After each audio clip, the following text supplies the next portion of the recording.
बिस्मिल्लाहिर्रहमानिर्रहीम। अस्सलाम वालेकुम। मैं सैयद इमरान शफकत आपकी खिदमत में हाजिर हूँ और बिल-आखिर बड़े अफ़हाम व तफ़हीम के साथ और बड़ी समझदारी के साथ सेंस परवेल की मामला तय पा गए और पाकिस्तान आगे बढ़ गया। और जो इमरान खान साहब फसाद खड़ा करना चाह रहे थे उनकी हिम्मत नहीं पड़ी। मैं ज़ाती तौर पर ये वाली बात समझता हूँ। बहुत से लोग इस वक्त बहुत सी बातें कर रहे हैं। मैं भी 2 टीवी प्रोग्राम्स में मैं शामिल था, गुफ्तगू में पैनल पर मैं मौजूद था। वहाँ पर बड़ी बातें हो रही थी कि बड़ा अच्छा हो गया, वेरी वेल डन। और कौन सबसे अच्छा करैक्टर किसका रहा? इमरान खान साहब का। कुछ होते हैं ना इमरान खान साहब के मदासरा या उनके हाशिया बरदार, उस तरह के वो लोग थे, वो बातें करते हुए इमरान खान इमरान खान। सर इमरान खान साहब बेचारे के पास और ऑप्शन क्या था? सवाल ये पैदा होता है। आप एतराज़ करते सदर के ज़रिए, तो सदर की भी मैं वो अल्फाज नहीं कहना चाहता, सदर साहब की भी आकबत ख़राब करनी थी और अपनी सियासत का भी इन्होंने वो तिया पांचा कर देना था सारे का सारा। तो ऑप्शन कोई नहीं थी इनके पास। फ़र्ज़ करें हम हाइपोथेटिकली स्पीकिंग कि ये एतराज़ कर लेते, होना क्या था? होना ये था कि 10 दिन बाद वही होना था। पहले दिन 14 दिन सदर असम्बली रोक सकते हैं, एडवाइस रोक सकते हैं सदर ममलिकत, और उसके बाद 10 दिन और रोक सकते हैं। उसके बाद क्या होना था? क्या किसी अदालत जाना था? क्या हमारी अदालतों में क्या मतलब ये मामलात हैं इस तरह के कि हम जनाब एक पॉलिटिकल लीडर, ऐसा पॉलिटिकल लीडर के जिसके सियासी मकासद और जिसके जो ज़ाती मफादात हैं वो नज़र आ रहे हैं और वो अपने ज़ाती मफादात की वजह से अदारों को पोल्यूट कर रहा है, गंदा कर रहा है, तो उसके कहने के ऊपर, उसकी दरख्वास्त के ऊपर वो कह देंगे कि जी अपॉइंटमेंट गलत है। तो इस तरह नहीं कर सकते थे, वो ऑप्शन नहीं थी। लिहाजा घुम घुमा के बात वहीं पे आनी थी। तो 100 जूते भी खाते, 100 प्याज भी खाते, इसके अलावा कोई ऑप्शन नहीं थी। तो लिहाजा वो साबित ये करना था कि खान साहब जो है वो बड़े मुदब्बर आदमी हैं, खान साहब जो है वो बड़ी बड़ी बड़ी एटम है। बेसिकली इमरान खान साहब जो हैं वो अब अगले आर्मी चीफ के साथ अपने मामला ठीक करने के लिए ये तासुर देने की कोशिश कर रहे हैं कि तुम्हें सिर्फ चीफ जो है चीफ ऑफ आर्मी स्टाफ वज़ीर आज़म ने या PDM ने नहीं लगाया। मैं भी रोड़े अटका सकता था, मैं तुम्हारे खिलाफ जा सकता था, लेकिन मैंने मेहरबानी की है। तो लिहाजा अब मेरे साथ मामला ठीक रखना। मैं इलेक्शन चाह रहा हूँ और मैं चाह रहा हूँ कि अगली हुकूमत मुझे उसी तरह से दें। तो ये इमरान खान साहब एक सौदेबाजी का आगाज़ कर रहे हैं। हालांकि इमरान खान साहब को अब कुछ और सोचना चाहिए। और सोचने वाली चीज़ क्या है? वो बड़ी बड़ी अजीबोगरीब सी है कि इमरान खान साहब के पास अब इसके अलावा और कोई ऑप्शन नहीं है कि वो पार्लिमान में जाएं और वहाँ पर जाकर बैठें। अदालतें भी उनको समझाने की कोशिश कर रही हैं, उनके जो करीबी लोग हैं वो भी उनको ये बताने की कोशिश कर रहे हैं। इमरान खान साहब के मुकद्दर में पिछले अक्टूबर से ऑनवर्ड नाकामियाँ हिस्से में आई हैं। अदरवाइज़ अगर इमरान खान साहब की आप अपनी पॉलिटिक्स देखें तो वो किसी ना किसी की मरहून मिन्नत थी। यही लाहौर है, यही पाकिस्तान है जहाँ पर ये पिछले 18 साल से धक्के खा रहे थे सियासत के नाम के ऊपर। टांगा पार्टी थी इनकी पार्टी को बनाया गया, खड़ा किया गया। मेहरबानी किसकी है? मेहरबानी थी नवाज शरीफ साहब की और आसिफ अली जरदारी साहब की, जिन्होंने तय कर लिया था कि हमने पाकिस्तान की फ़ौज के इशारों के ऊपर अब नहीं नाचना, हमने अब उनकी कठपुतली नहीं बनना, हमने मिसाक जमहूरियत साइन करने हैं। बेनज़ीर भुट्टो और नवाज शरीफ साहब ने ये वाला काम किया और इसको बढ़ाया आगे। आसिफ अली जरदारी साहब ने और नवाज शरीफ साहब ने जितना वो आगे बढ़ा सके थे इमरान खान की मौजूदगी में, क्योंकि मिसाक जमहूरियत होते ही जो परवेज़ मुशर्रफ की बाकियात थी, जो कि इशफाक परवेज़ कियानी और जनाब मोहतरम जनरल शुजा पाशा साहब, इन्होंने कहा तो साड़ी तो जनाब दुकानदारी मुक गई, हमने क्या करना है इस मुल्क में, बेचना क्या है हमने, हमारे वसाइल के ऊपर जो इख्तियार थे या जो हमारे इख्तियार के अंदर जो वसाइल थे वो तो फारिग हो जाएंगे, अब क्या करेंगे? तो लिहाजा इमरान खान साहब को लॉन्च करना पड़ा था। इमरान खान साहब लॉन्च हुए तो मिसाक जमहूरियत में भी दरारें पड़ना शुरू हो गई। काला कोट पहन के वो जाते थे सुप्रीम कोर्ट में, लेकिन फिर भी इमरान खान साहब जो थे वो उनका तजर्बा जो था वो नाकाम रहा, या यूँ कह लें कि उनकी सियासत जो है वो कुछ जर्नैल्स की मरहून मिन्नत थी। जर्नैल पीछे हटे हैं, उनकी सियासत जो है वो मुँह के बल आ गिरी है।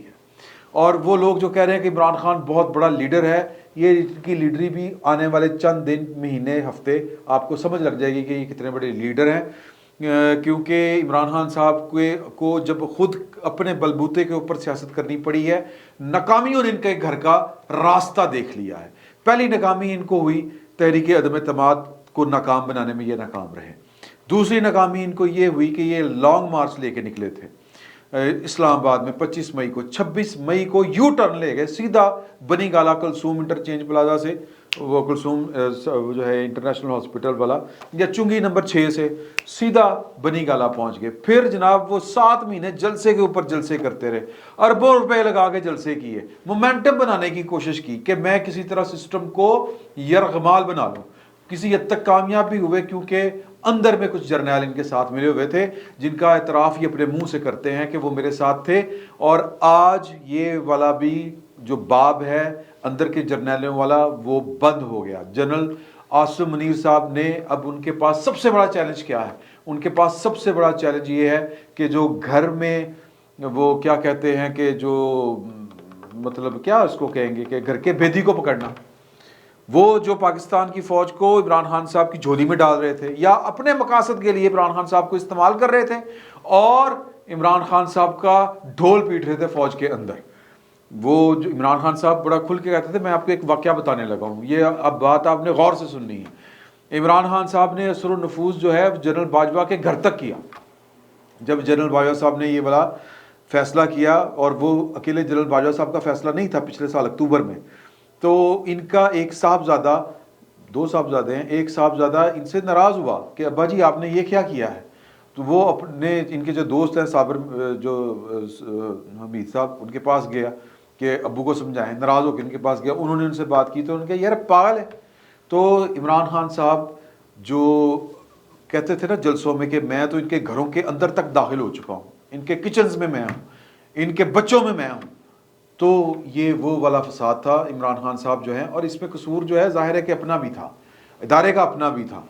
तो जनरल बाजवा साहब ने या इमरान खान साहब ने, जिस तरह इमरान खान साहब ने जनरल बाजवा साहब को मजबूर किया, और जनरल बाजवा साहब ने इमरान खान साहब को जिस तरह से फारिग किया, तो अब लेकिन बड़े तरीके के साथ किया। अब जनरल आसिम मुनीर साहब को तत्हीर करना पड़नी है तमाम उन एलिमेंट्स की जो इमरान खान साहब ने पाकिस्तान की फ़ौज के अंदर, या वो लोग जिन्होंने इमरान खान साहब के कंधे पे रख के खेलना चाहा अपने पॉलिटिकल एजेंडे को सेट करने के लिए या गोल्स को अचीव करने के लिए। पहला चैलेंज उनका ये होना है। दूसरा चैलेंज जो है, बेसिकली तो पहला सबसे बड़ा चैलेंज जो है वो यही है कि पाकिस्तान की फ़ौज को सियासत से वो दूर रखे, और उसके लिए ज़रूरी है कि जो पॉलिटिकल एलिमेंट्स पाकिस्तान की फ़ौज के अंदर हैं वो फ़ारिग किए जाए, तब्दील किए जाए। और मेरी इत्तला के मुताबिक कुछ बड़े अफसरान, इस पर आपको ज़रा गौर करना है कि बड़े अफसरान जो हैं वो आराम से घर भी जा सकते हैं।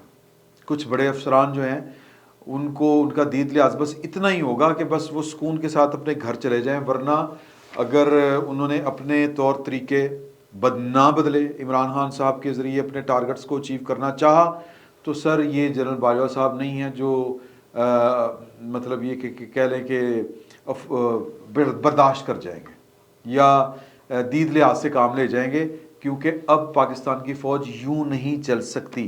वो जनरल बाजवा साहब उतनी सख्ती के साथ शायद निपट भी नहीं सकते थे। उसकी वजह ये थी कि वो एक्सटेंशन उन्होंने ली हुई थी, और एक्सटेंशन जिसने ली हुई हो उसका एक्ट करने का तरीका और होता है, उसकी पोजीशन कुछ और होती है, उसकी मॉरल जो ग्राउंड है वो थोड़ी सी और तरह की होती है। और जो एक नया जनरल आया हो, जिसने ऑफिस नया नया संभाला हो, उसके मामला कुछ और तरह से हैं, उसका एक्ट करने का अंदाज कुछ और होता है, और उसका कॉन्फिडेंस का लेवल बहुत ज़्यादा होता है। तो लिहाजा अब लोग भी वो ज़ेन बना के बैठे होते हैं कि यार ये नया आया है, ये नया आएगा तो कार पछाड़ तो करेगा, और वो होनी है। ये बात आप लिख लें, आपको नज़र आएगी। कुछ चीज़ें हमें शायद बड़ी देर बाद पता चलें, कुछ फैसले जो हैं जब उनका तलाक होगा तो उसके काफ़ी अरसे बाद हमें पता चले, लेकिन ये मामला होने हैं, अदरवाइज़ चीज़ें आगे बढ़ नहीं सकती। तो बाकी रह की बात के ऑप्शंस की हम बात कर रहे हैं कि इमरान खान साहब के पास इसके अलावा और कोई ऑप्शन नहीं थी। अब उनके पास ऑप्शन क्या बची है? जितनी वो उनके गोल्स थे वो तो वो अचीव नहीं कर पाए। ना वो आर्मी चीफ वज़ीर आज़म होते हुए अपना लगा सके, ना वो आर्मी चीफ वज़ीर आज़म के ओहदे से हटने के बाद अपनी मर्ज़ी का लगवा सके, ना वो अपने एक कह लें कि नापसंदीदा शख्स को आर्मी चीफ बनने से रुकवा सके। तो अब क्या टारगेट है उनके पास? अब 26 तारीख को उन्होंने क्या करने जाना है? आज जो उनको मैसेज जो है वो जो सदर ममलिकत आए हुए थे और उन्हें आके जो हाथ पांव जोड़े और उन्हें कहा कि यार कि मुझे बुढ़े वरे जलील ना करवाओ, اس طرح کی حرکتیں نہ کرو. انہوں نے آنے سے پہلے ایک فون جو ہے وہ وزیر اعلیٰ پنجاب کو بھی کیا تھا, اور وزیر اعلیٰ پنجاب نے جب صدر مملکت پہنچے عمران خان صاحب کے پاس 2 زمان پر, تو وزیر اعلیٰ پنجاب جناب پرویز الہی صاحب, جن کی اصل قید میں عمران خان صاحب ہیں, حفاظتی قید میں, تو انہوں نے بھی ایک فون کیا تھا عمران خان صاحب کو صدر مملکت کی موجودگی میں, اور ان کو کہا تھا, یہ باقی وہ کیا کہا تھا میں آپ کو آگے چل کے بتاؤں گا, لیکن 2 جو شخصیات تھیں, ایک اسد عمر صاحب کہ چڑھ جا سولی رام بھلی کرے گا, اور ان کے اندر بول رہا تھا خون جنرل عمر غلام محمد عمر کا, غلام عمر صاحب کا, کہ جنہوں نے پھر وزیر اعظم, اس وقت کے وزیر اعظم سے اپنی سیاسی مداخلت کی معافی مانگی تھی. تو وہ عمران خان صاحب کو مشورہ دے رہے تھے, لڑ جا بھڑ جا, دیکھی جائے گی جو ہوگا, دھرنا دینا ہے, بیٹھ جانا ہے, ہم نے آرمی چیف نہیں لگنے دینا آصم منیر کو. اور دوسرے تھے فواد چوہی صاحب, ان کے پاس کوئی دوسری آپشن ہی نہیں ہے ماں سوائے اس کے کہ وہ عمران خان صاحب کے مطلب عمران خان کے بعد ان کے لیے کوئی اور دروازہ کھلا نہیں ہے سیاست میں. تو لہٰذا عمران خان صاحب جتنے ڈٹے رہتے اتنا ان کو فائدہ ہونا تھا پولیٹیکلی. عمران خان صاحب زیادہ سے زیادہ کیا ہو جاتا, ان کی عدم موجودگی میں ان کی سنی جانی تھی. لیکن پرویز الہی صاحب جو ہیں, انہوں نے فون کر کے عمران خان صاحب کو ہاتھ تھولا رکھنے کا مشورہ دیا, اور کہا کہ پائے نا یہ بہت بری ہونی ہے آپ کے ساتھ, اس طرح ریاست کے ساتھ آپ متھا نہیں لگا سکتے, آپ ریاست سے طاقتور نہیں ہیں. ابھی ایک پروگرام میں ایک صاحب مجھے کہہ رہے تھے کہ جی کہ کوئی شخص جو ہے وہ عمران خان صاحب کو نااہل نہیں کر سکتا. تو میں نے کہا تھا کہ جی کہ بھٹو کو اگلے نے پھائے لگا دیا, آپ نے کیا کر لیا. لیکن اللہ نہ کرے کہ کوئی مطلب اس طرح کے معاملات آگے سے ہوں, کیونکہ پاکستان کی فوج جو ہے وہ اے پولیٹیکل ہونے کا کہہ چکی ہے. لیکن اب ذمہ داری کچھ سیاستدانوں کی بھی ہے. اب سوال یہ پیدا ہوتا ہے کہ عمران خان صاحب نے 26 تاریخ کو پنڈی جا کے کیا کرنا ہے. ان کو اجازت تو پنڈی وہ کہ اسلام آباد پریڈ گراؤنڈ میں ہیلی کاپٹر اتارنے کی نہیں مل رہی, لیکن اب ایجنڈا کیا ہے ان کا, کیا نئے الیکشن ہے. اگر نئے الیکشن ہے تو سر وہ الیکشن تو نہیں ملیں گے. یہ گورنمنٹ جو ہے وہ ان کو جلد انتخابات دینے کے لیے تیار نہیں ہے, کیونکہ سیدھی جناب وہ خود کش حملہ ہے خود اپنے اوپر کہ عمران خان صاحب کا سارا گند اٹھا کے خود الیکشنوں میں چلے جائیں. پھر وہ مطالبہ کس سے کر رہے ہیں, پاکستان کی فوج سے, اور وہ اعلان کرتے ہیں یہ والا مطالبہ, اور کیا وہ یہ مطالبہ جاری رکھیں گے, سوال یہ پیدا ہوتا ہے. تو جنرل آصم منیر صاحب کیا کریں گے, آگے سے کیا جواب ہوگا ان کا. تو لہٰذا عمران خان صاحب کی سیاست جو ہے وہ اب مومنٹم بنائے رکھنے میں, ماحول بنائے رکھنے میں, کیونکہ اگلا سال انتخابات کا ہے, اگلے سال اکتوبر میں, بہت جلد بھی الیکشن ہوئے تو اگست میں ہو جائیں گے. اکتوبر میں اگر الیکشن ہوتے ہیں تو عمران خان صاحب کو اتنا لمبا عرصہ برحال وہ کمپین چلائے رکھنا ایک مسئلہ تو ہوگا, لیکن اب ان کے پاس اس کے سوا اور کوئی چارہ نہیں ہے. تو عمران خان صاحب کی سیاست جو ہے, اگر میں کل ملا کے کہوں کہ آج نہ صرف عمران خان صاحب کی سیاست بلکہ پروجیکٹ عمران خان دفن ہو گیا ہے, اور عمران خان صاحب کی سیاست جو ہے وہ زوال کی طرف جو ہے وہ گامزن ہے. تو اس میں کوئی دو آرا نہیں ہوگی, یا اس میں کوئی شکوک والی بات نہیں ہے. عمران خان صاحب کو اب کرنا کیا ہے اپنی سیاست بچانے کے لیے؟ مجھے یہ لگتا ہے کہ ان کو پارلیمان کا رخ کرنا پڑے گا, انہیں پارلیمان میں جانا پڑے گا. ادروائز ان کے پاس جو ایک اختیار آ سکتا ہے کہ اگلی جو مطلب الیکشن کمیشن کی تشکیل کا معاملہ بھی ہے درپیش, اور ایک معاملہ جو ہے وہ آئندہ انتخابات میں جو کیئر ٹیکر گورنمنٹ ہوتی ہے اس کی بھی تشکیل کا ایک معاملہ جو ہے وہ ہوگا ان کے ہاتھ میں. اگر وہ نہیں جائیں گے تو وزیر اعظم شہباز شریف صاحب اور اپوزیشن لیڈر راجہ ریاض صاحب مل کے ایک وہ کیئر ٹیکر گورنمنٹ جو ہے, نگران حکومت, عبوری حکومت, وہ نامزد کر دیں گے. اور عمران خان صاحب جو ہیں وہ پھر گلی گلی پھرتے پھریں گے کہ میرے ساتھ کرپشن ہوگی, میرے ساتھ یہ ہو گیا, وہ ہو گیا. اور پھر عمران خان صاحب کو اب زیادہ بیہیو کرنا پڑے گا, اب زیادہ ذمہ داری کے ساتھ چلنا پڑے گا. ادروائز فوج کا جو ہے وہ معاملہ وہ والی فوج نہیں ہے, کمپرومائزڈ آرمی نہیں ہے, یہ کسی مصلحت کا شکار نہیں ہوگی. اگر انہوں نے, کیونکہ عمران خان صاحب کے خلاف جو ہے وہ گھڑی چوری کے مقدمات, دوسرے تیسرے مقدمات, فارن فنڈنگ کیس وہ عدالتوں میں ہیں, عدالتوں نے ان کے اوپر فیصلے کرنے ہیں. اگر عمران خان صاحب نے یہ ڈھنڈورا پیٹا, اگر ان کے خلاف فیصلے آئے کہ جی کہ مجھے آرمی چیف یہ اس لیے لایا گیا تھا کہ مجھے نااہل کریں, تو پھر سر پاکستان کی فوج کو سیاست میں عدم شرکت سے روکنا مشکل ہو جائے گا, یا یہ کہ پھر فوج کو ری ایکٹ کرنا ان کا پھر فطری ہو جائے گا. تو عمران خان صاحب کو بڑی ذمہ داری کے ساتھ، ہوش کے ساتھ مستقبل میں چلنا ہے۔ اب ان کے پاس بونگیاں مارنے کا مارجن اتنا نہیں رہا، کیونکہ وہ ماں فوت ہو گئی جڑی جناب چپڑیاں روٹیاں دیندی سی، اور وہ ماں تھی جنرل باجوہ۔ جنرل باجوہ صاحب نے، ان کو میں ایک حوالے سے کہیں کہ اپریشیٹ کرتا ہوں کہ انہوں نے عمران خان صاحب کے چنگل سے نواز شریف صاحب کو بچایا، اور عمران خان صاحب کو پاکستان کی فوج کے غیظ و غضب سے بچایا، کیونکہ اس وقت پاکستان کی فوج میں وہ والے جذبات نہیں ہیں جو عمران خان صاحب کے لیے شروع میں اپریل مئی میں تھے۔ اب وہ جذبات بدل گئے ہیں، اور اس کا کریڈٹ عمران خان صاحب کو خود جاتا ہے۔ سر جنرل ندیم رضا، انہوں نے ایم ہی نہیں کہہ دیا تھا کہ ہم، اور جنرل باجوہ بھی نہیں کہا تھا کہ ہم تو وہ ہیں میر جعفر میر صادق جن کو آپ نے مشہور کر دیا ہے، ہم سے اب ہاتھ ملاتے ہیں۔ تو خان صاحب جو ہیں وہ عادی ہیں چوپڑیاں تنالے دو کھان دیاں، اور وہ عادی ہیں پاکستان کے کسی جرنیل کی گود میں کھیلنے کے۔ اب وہ سہولت دستیاب نہیں رہی، اب عمران خان صاحب کو اپنی سیاست اپنے دمخم کے اوپر کرنی ہے، اور وقت نے یہ ثابت کیا ہے کہ عمران خان صاحب کو اپنے دمخم کے اوپر سیاست کرنی نہیں آتی۔ جب سے انہوں نے اپنے بل بوتے کے اوپر سیاست کرنی شروع کی ہے، ناکامیاں ان کا مقدر بنی ہیں، اور یہ ناکامیوں کے سلسلے چلتے ہوئے نظر آ رہے ہیں۔